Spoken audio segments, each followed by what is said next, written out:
Ойрох дорнодын амьсгалын замын хам шинж буюу Мерсийн титэмт вирусын халдвар өмнөд Солонгос улсад төмөр мэт тархаж байгаа тухай олон улсын эвлэлүүд шуугиж байна.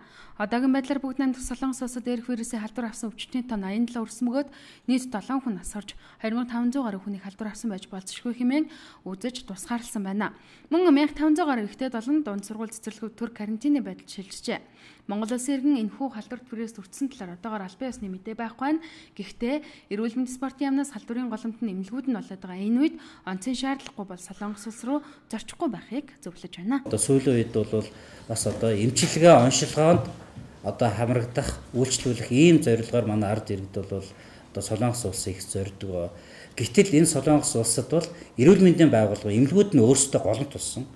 Дээрх вирустай хүмүүсийг эмчилж байгаа эмч нар эрүүл мэндийн ажилтнууд нь өөрсдөө энэ вирусыг халдаагч, тээвэрлэгч ийм болсон байгаа. Тийм учраас одоо онцгийн шаардлагагүй тохиолдолд тэр тусмаа эрүүл мэндийн тусламж үйлчилгээ оншилгоонд хамрагдах зорилгоор Солонгос улс руу зорж байгаа бас иргэд маань энэ асуудалд анхаарал хандуул шаардлагатай бол одоо энэ үйл ажиллагаагаа энэ ажлаа одоо хязгаарлах ийм одоо шаардлага бол бас өсөж байна гэдэг дээр бол бас манай ард иргэд тодорхой ус дүгнэлт хийх нь байх гэж ингэж одоо бид бодож байгаа.